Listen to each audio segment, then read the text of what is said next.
Hello, my friends, and welcome back to PlayStation Underground. I am joined by Jack and Chris from Armature. Hello, gentlemen. Hello. It is a pleasure to have you guys here. We are playing Dead Star on PS4. We have a lot to talk about in this game because at first glance, someone might say, hey, that looks like a twin-stick shooter. You're only partially right.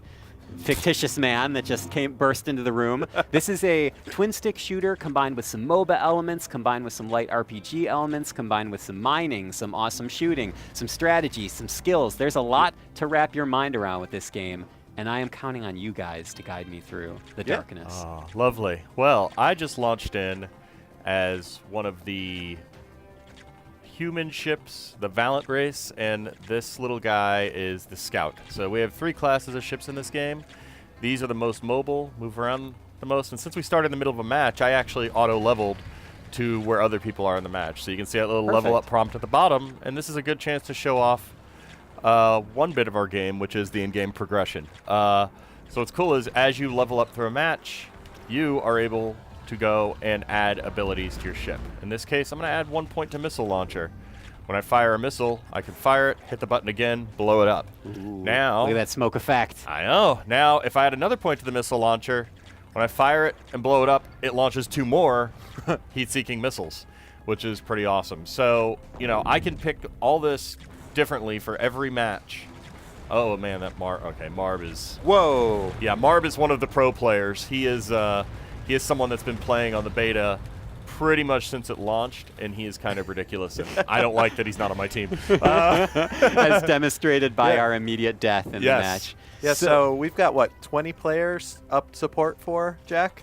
Yeah, looks like we've got it's a 10-on-10 game. Yeah, Chris, why don't you go with the pitch real quick while I start the elevator pitch, the Yeah. space elevator pitch. I love space elevators. I think in terms of the elevator pitch, IGN said it best when they first announced the game.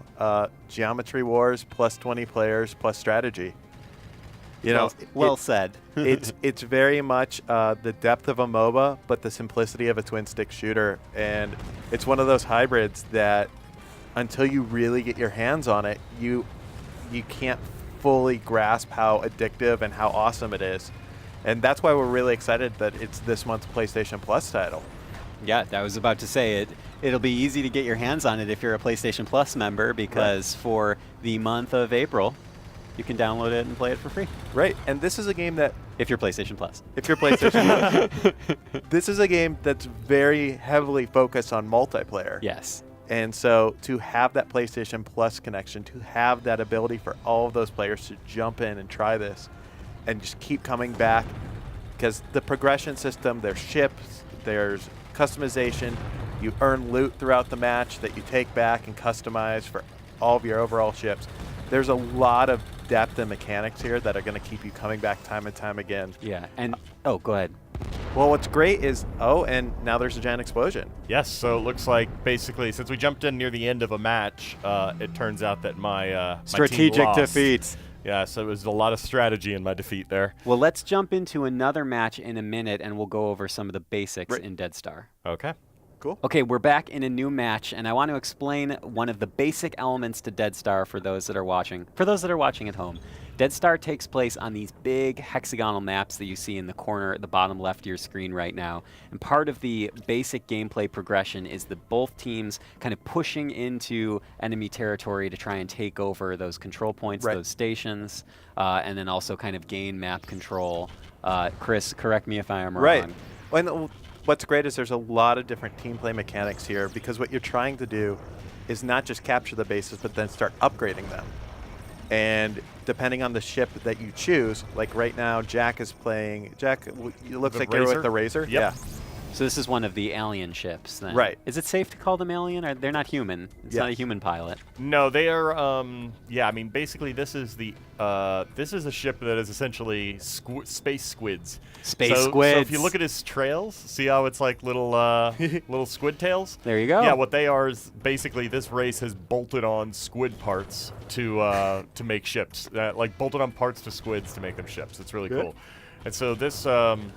This particular race, I just added one power, which is one of my favorites, which is this energy saw where you can get up close and basically, it's really great against frigates because You just it doesn't cut do right a lot. into 'em. Yeah, it doesn't do a lot of damage to them, but it does cut through them. And so, this is actually one of my favorite sort of starter scouts because, and there I died. That was because just it's for a fun thing. demonstration to show Yeah. the Oh, yeah, ramifications of death upon the universe. So I'm going to actually respawn as the Bulldog and show off something cool in the game, which is mining. So we have 3 classes of ships, like I mentioned before. Scouts in this Oh, class. you're in a nebula. Yeah. This. What a beautiful nebula that is. Thank you. Yeah. Oh, and shotgun over there. Yep. So I've got my shotgun shot. This ship is really good for mining, and mining is a pretty important part of this game because what you're doing is you're not just upgrading yourself, you're also upgrading your bases because ultimately you want to hold bases as long as you can because that ticket counter at the top is you're constantly counting up to hacking the Guardian AI, and the higher your levels, the better you are. So what I'm going to do here Is Alex actually, over there healing you as you're doing all of this Yep, too? Alex The is- dangers of mining are paramount. But So as Jack is doing some mining here, the cool thing about this is, again, it's a 10v10 game. So as a player, you get to choose what role do you want. Do you want to go out there on the offensive? Do you want to stay back and be defensive? Or do you want to go out and gather resources for your team? And the ship selections that you make and the classes that you choose there are really interesting because each has their own gameplay mechanics. The scout that we saw him playing in earlier moves really fast, but blows up really easily. Some of the heavier frigates in the game are really, really awesome and powerful, but they they're move slow. super slow. like space molasses. Right. Even. like Space Molasses. Yes. Which, I mean, I don't know about you.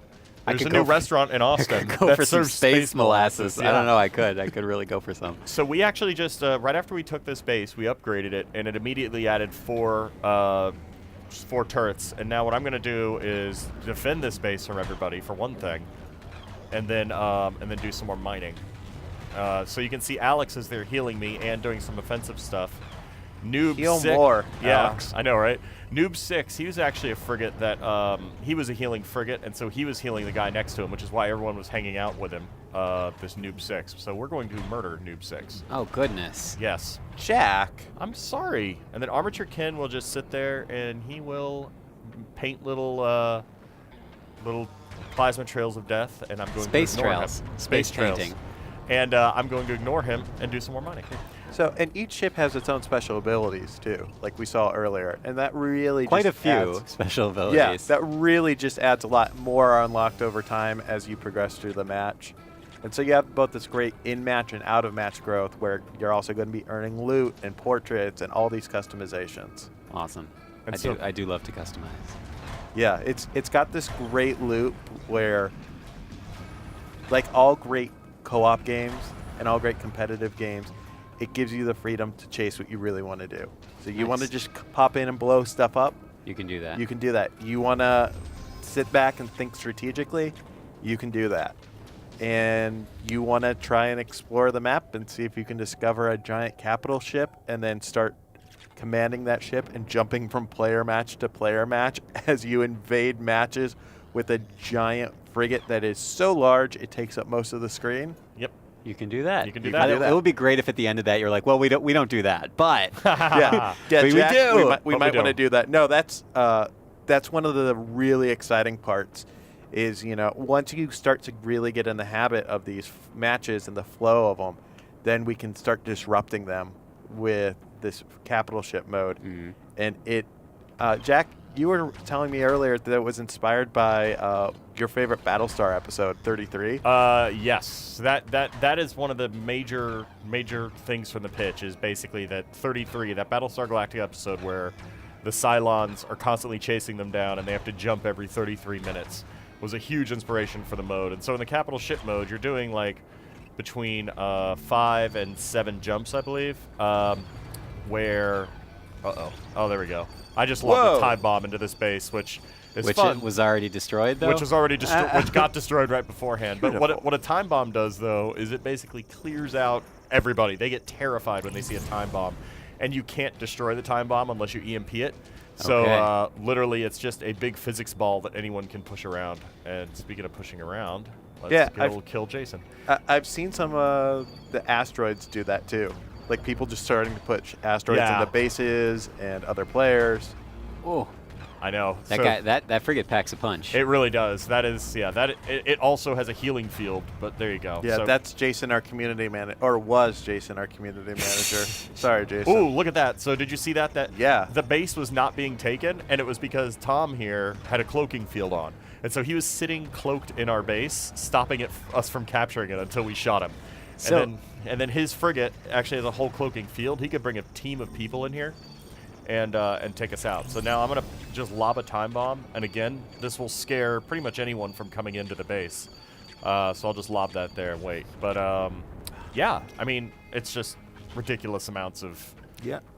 And that was one of the things, you know, you and I have spoken before about this, Jack, and one of the things that amazes me about this game is the interplay between not only different ships, but the skills that they have. Mm-hmm. Not only when you're dealing with the interplay between enemies, but allies as well. Yeah. And I mean, how does, I got to wrap my mind around how you guys design for all of that. I mean, it must be copious amounts of play and testing. It's a lot of testing, and I think Tom just cries himself to sleep every night thinking about balancing this game. Honestly, like it's. And that's Tom Ivy. Tom Ivy, our lead designer. Yeah, he's he is impassioned about balance and everything like that with this game. So here I'm gonna lob this time bomb right here, which is kind of fun because for this particular base you have to take out all the nodes around the edge of it. You know, so there we go. My time bomb just sort of helped with that.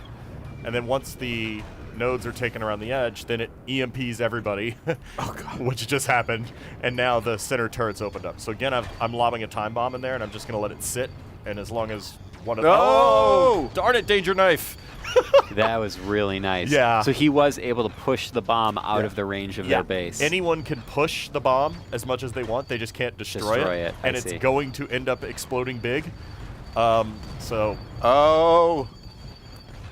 So there we go. See, I just took like all the shields out of the middle of that base. Wow. So we're gonna take this out, and Marv is happy. And then I'm gonna respawn after this as a frigate. But yeah, I mean, just the amount of interplay and strategy and everything like that is just absolutely nuts in this game. Well, Jack, can you tell us a little bit about how the game concept came around in the first place? I mean, Armature itself has been around for a really long time, but it might not be familiar to a lot of the gamers out there. Yeah, I mean, really the concept came around this whole, we wanted to come up with something competitive. We wanted to make a game that was sort of small and something different. So, you know, as an independent developer, we knew that we couldn't be throwing huge amounts of resources and time at things, and we really wanted to just make a game that was able to be scoped for the kind of staff we had and focus on the play of it. I mean, I've loved multiplayer games. You know, back in the day, I was one of the 3 guys that started GameSpy and, you know, wrote that initial thing. And I've just always loved multiplayer games, loved the option of making them, and I've always loved Star Control and everything. So when we set about to do it, though, we're like, well, what are we going to do that's actually going to be different? Because that's what we always try to ask ourselves is like, what are we going to pitch and what are we going to make that is something that is really unique to the game? And that's when we came up with the whole Battlestar Galactica, you know, capital ship run concept that we were talking about. And so once that came out of it, and the idea that essentially we could have a third raid team playing a PvE raid against live matches, that's when everything kind of crystallized for us, and we realized we'd sort of found something special. So from there, it was just keep our small team of people going. I mean, we had between like 12 and 14 for most of the project. Wow. And then just play, balance, and make sure that it was good and it was fun. Yeah. So, Well, I mean, you guys have been prototyping this and just riffing on this for what, well over 2 years now, right? Yeah, just a little over 2 years, yeah. And the fun thing is all the people that are working on it are still jazzed about going home and playing the game. Yeah. But it's so rare to see. That's a really good sign. Yeah. No, that's it was funny because we actually had to tell people, our employees in the beta, like, stop murdering everybody because we've been playing You're it for ruining 2 years. the fun for everyone. Yeah. And there's also a big team play aspect to the game that, you know, when people first started playing in the beta, they really didn't know, you know, because, I mean, they just got the game. And so our people would play as basically this unstoppable force. And we had to tell dead them, ringers in there. Yeah, and we had to really tell them to lay off. So what I'm really excited about is for when this launches, for players to really get their hands on it and watch them start handing it to the team back at Armature. There you go. Yeah. Oh no, that's already happened. So we've got people on the PS4 beta leaderboards. We had one guy that literally had 48 in-game hours of playtime. It was nuts. Like, we had to change the scales by which we displayed time on the leaderboards because of how much. And so there are people now. There's like a Dead Star Squad Finder community on PlayStation right now. And there are these people that will just go in there, squad up. And we've had to sort of message them, too, and ask them, hey, cool it a little bit, guys. Because Don't you guys be are so too good. mean. You're being too good. Yes, and so it's been fun. So here I've, by the way, got one of my old favorite ships. It's the Valiant frigate, the Vindicator, and You have to say it like Vindicator. Vindicator. Yeah, there we go. And so this one's a fun one. He's got I just activated a power that basically lets me get out of there, but then he's got this crazy amazing laser, which I'm in the middle of a cloaking nebula right now, so I could actually just sort of pop out and they're not going to notice me, and basically just fire this beam of death if I could actually aim it at all of their stuff. They have someone actually healing their base this whole time. Oh, I know, this is those not, tricksy ones. Yeah, I mean, like, I'm near death. You can see my shields. Oh, you jerk, Jason. So Normally, this Yes. is when you'd be coordinating with your team instead Right. of I know. talking to instead Ryan of and talking myself. to Ryan and you, yes, this would be when I normally It's always talk to here's people. here's a fact of life. Always harder to play and talk than it is just to play. It really Yeah. is. 100% fact. Yes. So let me up my beam cannon. So here. as we near the end of our episode, I want to recap a couple important points. First of all, Dead Yep. Star coming to PS4, and it is a free PS Plus game April for 5th. April. Starting, is it April 5th? Yep. April 5th. Awesome. April 5th. So if you are interested, if you like twin stick shooters, if you like games with deep strategy, if you like cool space, crazy graphics going on, Yeah. Dead Star is one to look out for. What is your guys' one takeaway you want people that watch this to know about Dead Star? You each get to pick one thing. One thing. My big takeaway is that this game has a lot more depth than your typical twin stick shooter. There's a lot going on here, and I feel like once you give it that chance and you really get into it, you're going to be hooked forever. Yeah, I mean, it keeps the more you put in, the more you get back out. Exactly. Right. Yep. That's probably my biggest takeaway. Chris, what about you? My biggest takeaway is, as a multiplayer game, this is one that's gonna live and breathe by its community. You know, so getting the PlayStation Plus members in and letting them play and letting them give us their thoughts, letting us know what they really like about this game, so we can keep honing and refining. And another cool thing is we're cross-play with PC, so even if you have some friends that aren't on PS4, and they should definitely buy a PlayStation 4. Come on, guys. Thanks, man. But if you have some other friends or you want your family to hop in on it, there's a lot of different ways to play and approach it. Fantastic. Thank you guys so much for being here, showing off Dead Star on PS4. It is one of the PS Plus games of the month for April, and I'm looking forward to playing and getting completely destroyed by both developers and community alike. I look Same forward here. to destroying you. Thank you so much, sir. It's good to have you guys, and stay tuned. We will be back next time with more PlayStation Underground. All right, great.